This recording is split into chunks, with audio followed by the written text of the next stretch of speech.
Hey, are you ready to go?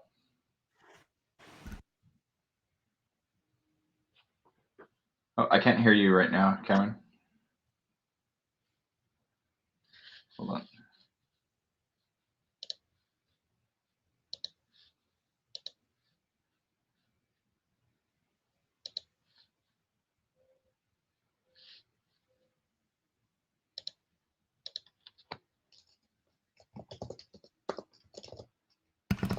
Luke, are you here? Yes, I'm here. Can you hear me? Yes, we can. Am I ready to go? Yep. Great. Good morning, everyone. Welcome to How Proof of Stake Blockchains Work. I'm really excited to speak at Trustless, the first conference. And I just want to introduce myself really quickly. My name is Luke Youngblood, and in 2018, I built the validators for the Tezos Foundation. Tezos is a very large proof of stake network. And in 2019, I joined Coinbase Custody, and I've been helping to launch staking rewards for Coinbase over the last year or so. So I'm really excited to be here today and to share more information with you about proof of stake and how proof of stake works. But let me just jump right into this because this is a very short presentation, and I want to leave time at the end to answer questions. So let's just get started. So I'm going to cover an intro to proof of stake, and I'm going to talk a little bit about security and why it's so important by illustrating the nothing at stake program or problem, sorry. And then I'll talk about some of the differences between consensus models in proof of stake networks, the difference between Nakamoto consensus and BFT consensus. But without further ado, let's just jump right in. So in any type of blockchain network, you really have to have a consensus algorithm. And consensus is what determines whether transactions get stored in the ledger or not. So if you think of a blockchain as simply being a digital ledger that's linked from one block to the next, and that ledger is full of transactions like Bob sends 1 Bitcoin to Alice, Alice sends 2 Bitcoin to Bob. The consensus model is really just how we decide as a network which transactions are part of the ledger. And so what makes proof of stake different than proof of work is that it's way more energy efficient. Instead of using raw compute power and electricity to determine which transactions get included, we use a different consensus algorithm. The way we determine which transactions are included in the ledger is that validators basically vote on the validity of those transactions. And every time they vote, they sign their vote with a cryptographic key, a private key, and they put up a deposit or a bond. They put some tokens at stake when they vote. And in proof of work networks, really the raw compute power and electricity is what secures the network, right? There's no way to fake compute power or electricity. And so that's what makes proof of work networks like Bitcoin and Ethereum very secure. But in proof of stake networks, votes are essentially digital signatures, and they can be manipulated by bad actors. So what this means is that greater security is required. And I'll get back to why this is important, but basically in proof of stake networks, security and operational expertise replace raw compute power as the mechanism that secures the network. So I want to talk a little bit about the ecosystem itself and why I'm so excited to be a part of proof of stake. This is some research that we've done at Coinbase on the staking ecosystem. And you'll see, we did this research in June of last year, but the crypto valuations were very similar at the time to what they are now. And in June of 2019, about 8% of the crypto market had adopted a proof of stake consensus algorithm. But by the end of 2020, we expect with Ethereum 2.0 launching on proof of stake, we expect 21% of the crypto market to actually adopt proof of stake as a consensus model. And this implies that the annual staking rewards that validators will earn from participating in consensus will be about $1 billion at current valuations. And if you think about what the typical fee is that a validator charges, it's typically 10 to 20%.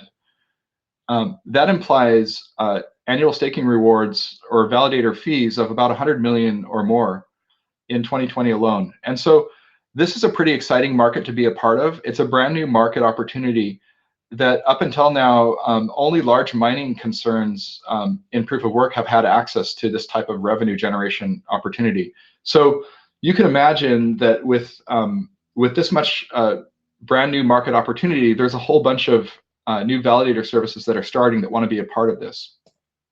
So this has really created a race to stake.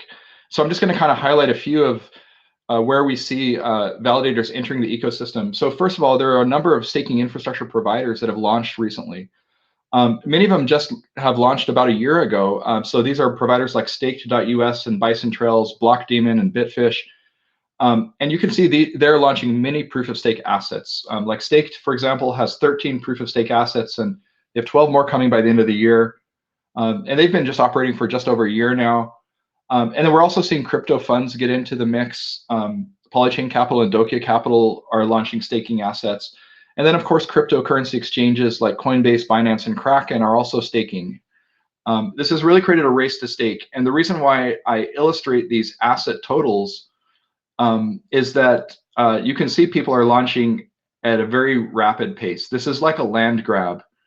And in the sense that many of these validator service providers or staking service providers are launching new assets as quickly as possible because there is sort of a gold rush going on, and the networks that the validators that have the most networks on their platform are able to capture more staking revenue in the early days. But what that also implies, if you think through the fact that what I mentioned earlier, that security and operational skills take the place of raw compute power, what that also implies is that we're being a little bit risky with our security model. What many of these companies might be telling you by launching so fast, by kind of following that Binance model of launching tons of assets really fast, is that security doesn't really matter.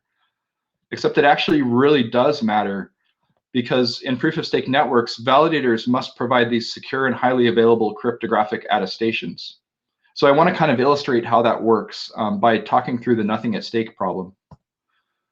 So what you see here on the screen is a representation of a typical blockchain. You have blocks A and B, and in the perfect world, block C will come next. And block C will have a bunch of transactions that are included in it that everyone will agree on. Everyone will vote that if those transactions are valid or not. But what happens sometimes in cryptocurrency networks, like Bitcoin and others, is that we sometimes have two candidate blocks at the same block height. Now, this can happen for a number of reasons, but it can sometimes happen if there's a network partition. If some of the nodes on the network don't see other nodes, they might produce a block because they don't know that someone else has already produced a block at that height. And so in the normal case, in Bitcoin or Ethereum, the way that you determine which block becomes the real next block in the chain is with whichever chain has the most work on it. So in the ideal scenario, one of these two chains is picked as the winner because it has more proof of work on that chain, and the other candidate block is lost to the dustbin of history. Now, proof of stake works very similar, but it's basically whoever has the most votes wins, right? So whichever chain has the most votes will win, and the rest will be lost. The other one will be lost. But now, what happens if there's no penalty for voting on multiple blocks? Then game theory actually tells us that it's the best thing you can do as a validator. The most profitable way to succeed is to cheat and vote on both chains at the same time. And so what could happen in this scenario is that if both chains have equal votes on them, they'll both extend at the same pace. And this is almost like working two jobs. I can work two jobs, and then I wait until I get promoted in one job, and then I quit the other job, right? So if there's nothing at stake, then it's best to cheat. And so the way that proof of stake networks prevent this from occurring is through slashing. So if I'm caught signing a vote for two different blocks at the same height, I can lose all the deposits and all the tokens that I put up as my bond.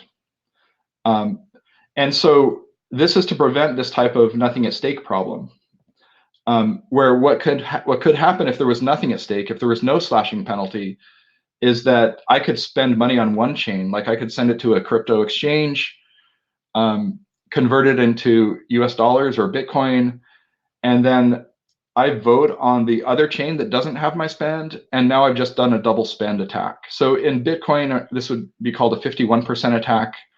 And this is very similar to what can happen in proof of stake if there's nothing at stake. So this is why all these proof of stake networks have implemented slashing protocols to prevent this from happening. And this is also why it's so important for us to secure these networks as validators, because not only are our own deposits and bonds at risk as we're staking, but also the security of the network itself is at risk. If someone can successfully 51% attack Bitcoin or commit double spend attacks on a cryptocurrency network, the value of that network will really quickly drop and could eventually go to zero. So the security of the entire network is at stake, no pun intended. And so we really have to, it's our job as validators to secure these networks and to provide really good controls around the private key material that we use to secure them, to vote. So what I've just shown you is an illustration of Nakamoto consensus. So Nakamoto consensus was named after Satoshi Nakamoto, and it's what was in the Bitcoin white paper. Basically, the chain with the most work, or in the case of proof of stake, the chain with the most votes wins. But that's not the only consensus model that proof of stake networks have adopted. There's another consensus model that's very popular in proof of stake networks, and it's called Byzantine fault tolerance. So Byzantine fault tolerance illustrates the Byzantine generals problem, which I don't want to go into really great detail. You can Google it.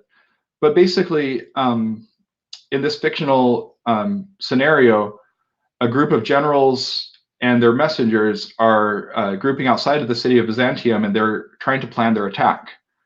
And the city is well defended, and they know the attack will only be successful if at least 2/3 of the generals attack at once. But some of the generals and their messengers are corrupt, and they may be colluding with the enemy. And so they may either order a retreat when you actually ordered an attack, or order an attack when you actually ordered a retreat. And in order for either an attack or a retreat to be successful, at least 2/3 of the generals must be not corrupt, must be they must be loyal. And so Byzantine fault tolerance is very similar to this problem in the sense that in order for a block to be finalized, or the transactions in that block to be part of the digital ledger, 2/3 of the validators must vote and agree before that block is final. So this gives you a really interesting characteristic, and that is, I now no longer have to worry about this problem where transactions could go away, because I have instant finality. There's no chance that a transaction that occurred on one chain will be made invalid in the future. So what that means is that I have confidence that my transaction can immediately be finalized, and I can immediately spend that money, or maybe I can convert it, sell it on an exchange, what have you. But there is a potential cost, and there's a trade-off to consider, and that is potential loss of consensus. So if 2/3 of the validators are unable to vote on a new block, the consensus will fail, and the chain will halt, and new transactions will not be added to the digital ledger. So Byzantine fault tolerance gives us this nice characteristic of instant finality, but at the cost of potential loss of consensus, because we have to have at least 2/3 of the network online at all times in order for consensus to be achieved. Nakamoto consensus is very resilient to network partitions or validator downtime, but the trade-off you make there is that finality is really probabilistic. And this is why many cryptocurrency exchanges wait for 6 block confirmations before they recognize a Bitcoin deposit as final. Simply because if you do the math, after 6 block confirmations, it's statistically very unlikely that a reorganization would happen and that you might lose the money. So with Nakamoto consensus, we don't have that nice characteristic of instant finality, but that also means that 1/3 of the network or more could be offline and blocks can still be produced. So I just wanted to share these two models that we see, these two consensus models, because there's no one that's superior to the other. They both have their pros and cons, their advantages and disadvantages. And I think it's important to understand that each consensus algorithm, and you'll see you'll see both of these in different cases. Like for example, Tezos uses Nakamoto consensus. So with Tezos, you want to wait for 30 confirmations before you consider a transaction final. Cosmos, for example, uses Byzantine fault tolerance. So with Cosmos, transactions are instantly final. But the difference is also on the slashing mechanics. With Byzantine fault tolerant consensus, you'll also see liveness slashing in these networks. And liveness slashing is basically if you're offline for an extended period of time as a validator, you can be penalized. So you can lose some of your deposits and your tokens because you're not participating in the consensus. And if more than a third of the network is offline, the network will halt. So BFT networks tend to incentivize being online because it's really important that the network is stable and transactions can always be committed.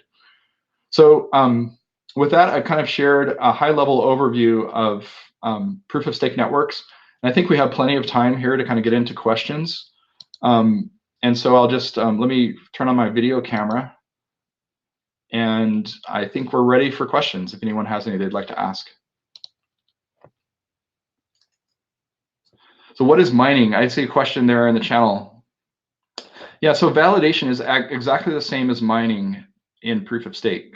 But what you're doing when you mine and when you do proof of work, you're essentially trying to solve a mathematical problem that's very hard. You're trying to generate hashes that have a certain number of zeros.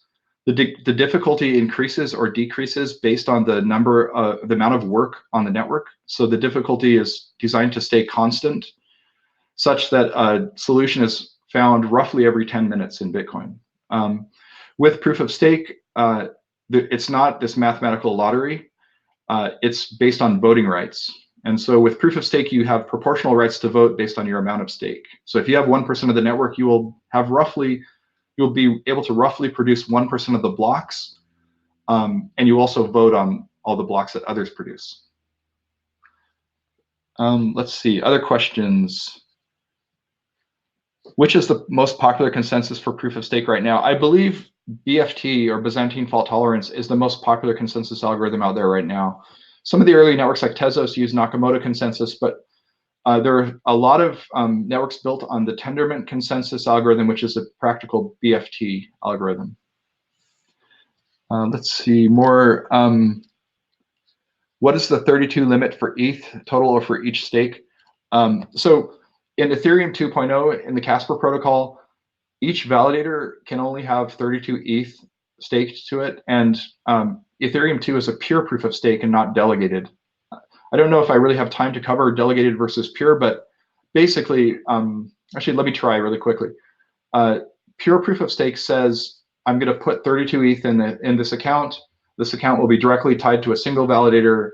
This validator will vote proportionally to their share of the network. Delegated proof of stake is different because it allows you to set up a single validator and have multiple account holders delegate to you. Those account holders that delegate to you don't necessarily need to participate in consensus. In fact, they can remain offline while you as a validator vote on their behalf. So they contribute to your staking weight. So if you have 1% of the tokens delegated to you, you'll be able to validate and produce 1% of the blocks. But they don't necessarily, they don't have to be online. And so for Ethereum, that implies that if you want to validate with a large amount of ETH, you'll need to run mini validators. How the mining or validation gets done in private networks? Okay, good question. My session that I'm going to cover in about an hour or so goes into a lot of great detail about how we can mine or validate in private networks. But basically, you do need a small layer of nodes that connects to the public blockchain network. In many cases, we call these sentry or relay nodes. So this is a set of nodes that buffer your validator from the main public internet and from the rest of the peer-to-peer network. And then you'll essentially use those secure relay nodes or sentry nodes to broadcast your votes out to the rest of the blockchain network. So we'll go into some of those patterns. I know there's a couple sessions coming up later this morning, mine in particular, that talks about exactly how to do that. Let's see, can you explain probabilistic finality a little more. Yeah, so basically, in order for, let me kind of switch back to this slide so you can kind of see this diagram again.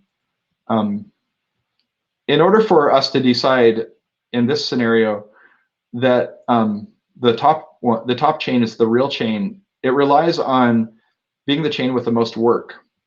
But what that means, though, is that let's say that B2 down here was also having blocks built on top of it. It's very possible that a large mining company in Asia, for example, could be disconnected from the rest of the Bitcoin network. And they might actually have more mining power than the rest of the network. And because they're disconnected, they could actually mine on top of their own blocks. So they might reconnect to the rest of the public internet, the rest of the Bitcoin network. And all of a sudden, they have this chain that they've created that has more work on it than the top chain. In this case, what happens is called a reorganization, where the top chain would be reorganized out because the chain that just appeared to the rest of the network has more work on it. And the same thing can happen with votes. So just exchange votes, exchange work with votes. So if there was a network partition where a significant portion of validators were invisible to the rest of the network, they could be voting on blocks that haven't been shown to the rest of the world. And eventually you could actually have transactions on a chain that gets reorganized out of the chain. So probabilistic finality basically says that in Tezos, for example, after 30 blocks have been committed, it's extremely unlikely, maybe 1 in a quadrillion chance, that a chain could be presented that would have higher amount of votes on it. And so statistically, it's like getting struck by lightning a million times in a row or something. It's so unlikely that you can kind of trust that it's probabilistically final. Whereas absolutely final, like instant finality, is kind of different in that you can trust it immediately. Let's see, what other questions? We'll make these slides available after the conference. How does FinSend money transmitter affect validator? This is a great question. I'm not sure we have the time to cover it in this topic, but there are a lot of regulations such as Know Your Customer and the travel rule. And these regulations are going to start to impact validators in the near future. Right now, many validators accept anonymous delegations on the internet. But once the European Union and other countries start to adopt the travel rule, which basically is for financial institutions that says you must know who you're sending money to. Once that happens, we think that many validators will have to register as money transmitters. And so this is going to create a big challenge for validators. So I think part of what we need to do as validators is help to educate regulators and encourage politicians and regulators to adopt sensible policies so that we don't stifle this new and growing ecosystem. What is the role of equivocators in Casper? How to avoid acting as one? Okay, so equivocation is when you vote for 2 blocks at the same height, or when you sign two different blocks at the same height. You're essentially there's 2 ways that can happen. One way is like the malicious way, where you're actually trying to cheat, like the scenario that I kind of outlined here, where I spend money on only one chain and then I vote for the one without my spend. And so in this case, I'm actually voting on both chains and then kind of playing favorites as to which one I want to succeed. That's equivocation. That's voting on 2 blocks at the same height. But more often, equivocation occurs due to accidental failures. So I've seen this happen many times where a validator had a standby server, a standby validator node that they use so that in case they have a hardware failure on their main validator or a server problem, they can stand up the standby node and continue validating and not have much downtime. Well, if they accidentally turn on the standby node, now they have 2 validators that are trying to cast votes with the same private key material. And so in many cases, they can accidentally double vote or equivocate. So that's a real problem that you have to protect against. So I'm going to go over some patterns as to how to avoid double signing. in my later presentation on validator security patterns in just about an hour, I think.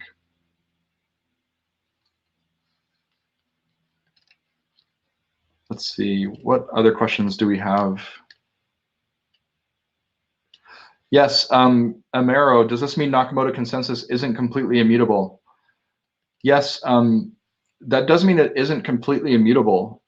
Now, it's probabilistically immutable once you've had so many confirmations. So like a transaction I sent on Bitcoin a year ago is probabilistically never going to be wiped. It's immutable for all intents and purposes. But there is this theoretical possibility that there's a chain that's invisible to the rest of the network that has more work or votes on it that could be presented at a later time and could reorg out my transaction. So yeah, so I think it isn't completely immutable in the sense that there are reorganizations, and this is why we're always told to wait for 6 Bitcoin confirmations before you consider the money really in your account.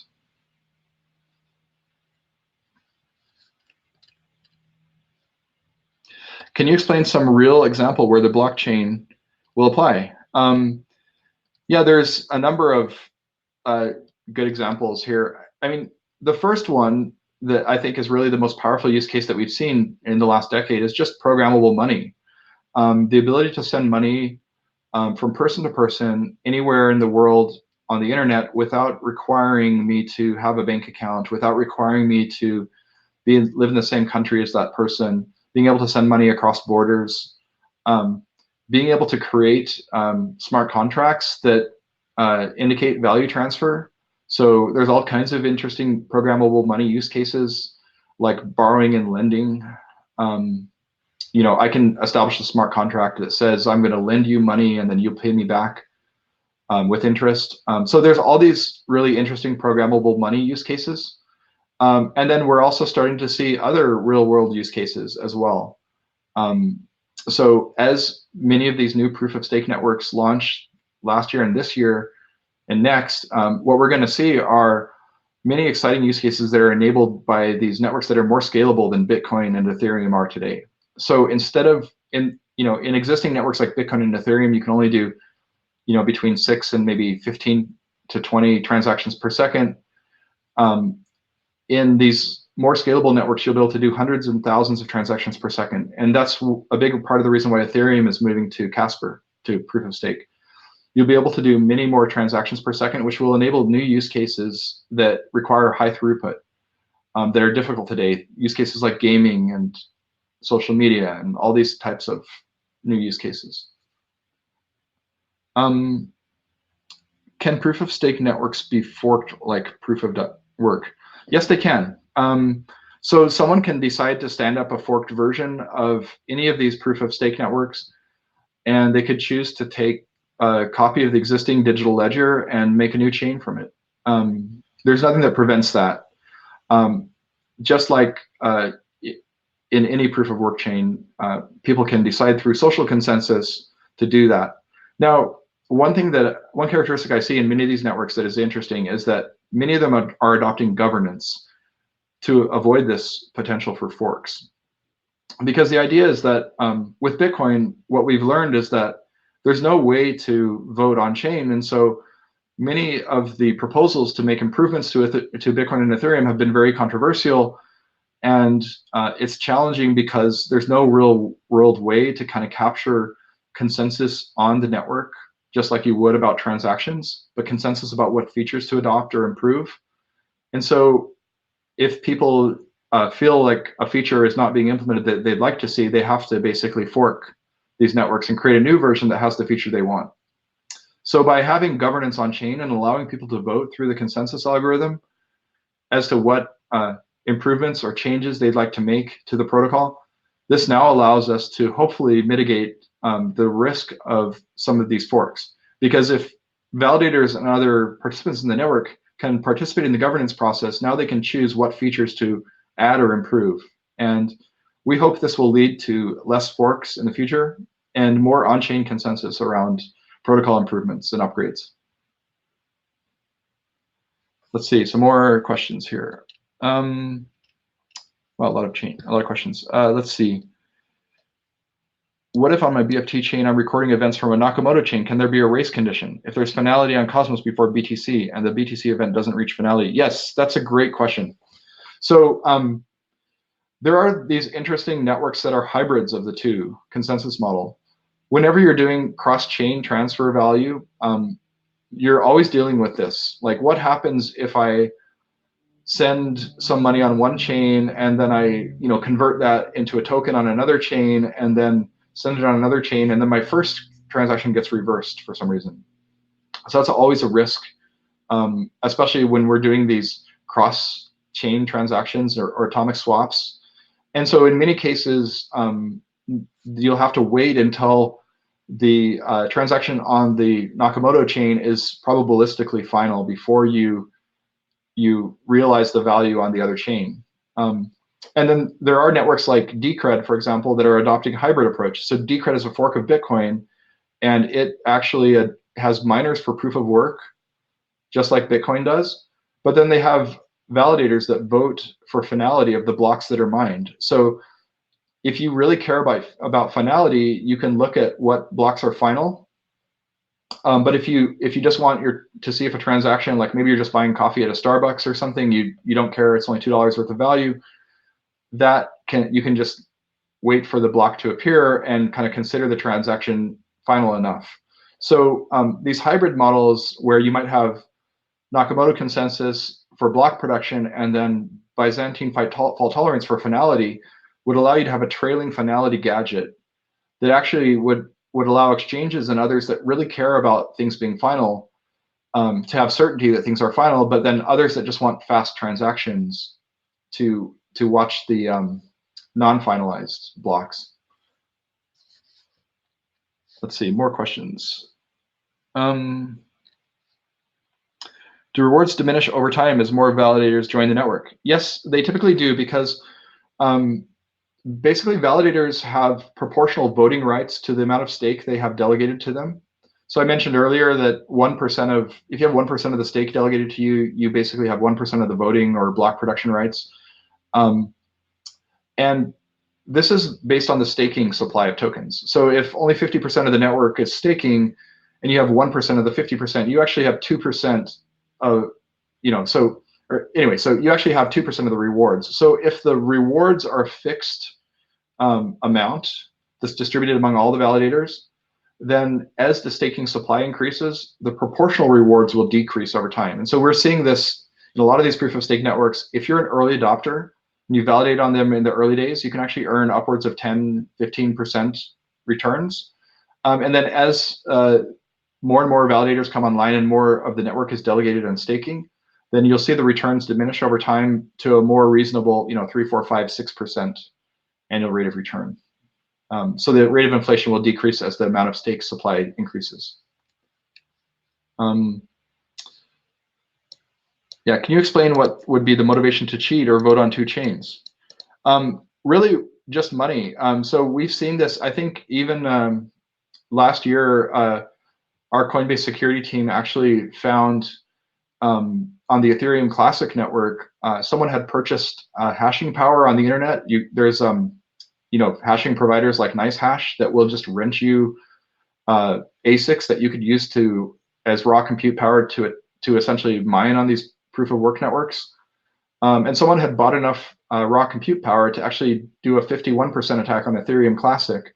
And they were using this to actually send money to an exchange that didn't have good protection, and then convert it into Bitcoin or fiat or something, and then reorg out their send, and then they just basically get to keep the Bitcoin or the US dollars they had converted it into.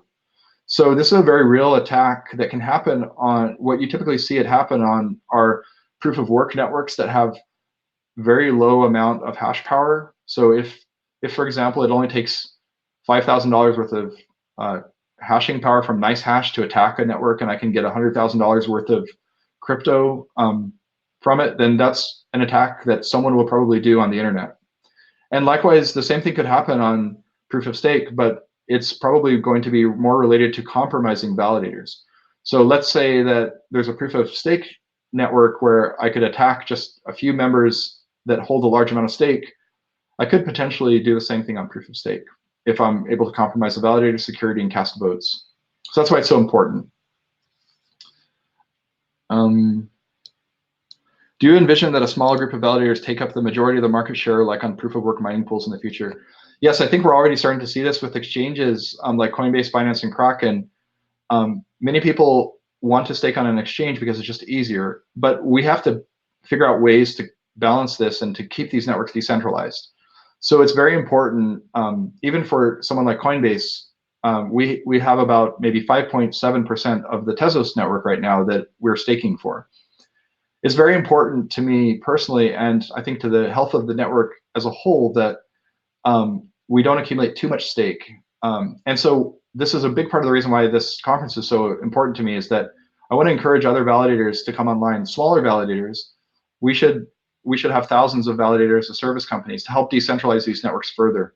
Because without having a large group of decentralized validators, these networks could ultimately end up just like Bitcoin, where there's 3 or 4 large mining concerns that own most of the hashing power.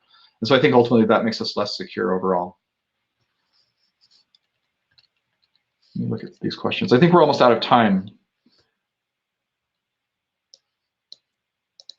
Yep. I like your comment, Rick Tobacco, about the Sunny Agarwal. Yeah, I like the comment. That's why if you're tracking a proof of work chain on a fast finale chain, you should wait for sufficient block confirmations. Completely agree. You need to wait for probabilistic finality before you consider those tokens live on, say, a Cosmos zone, for example.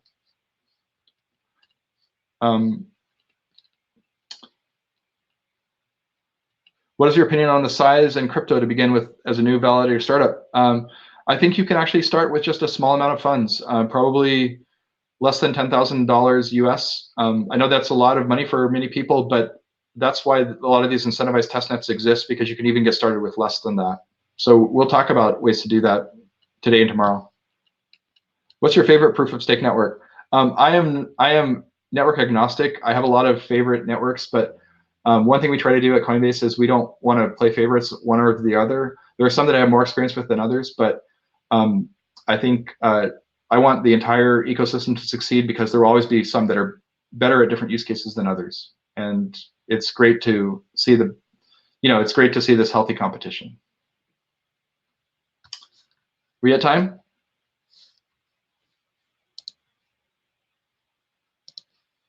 Hey, Luke, can you hear me?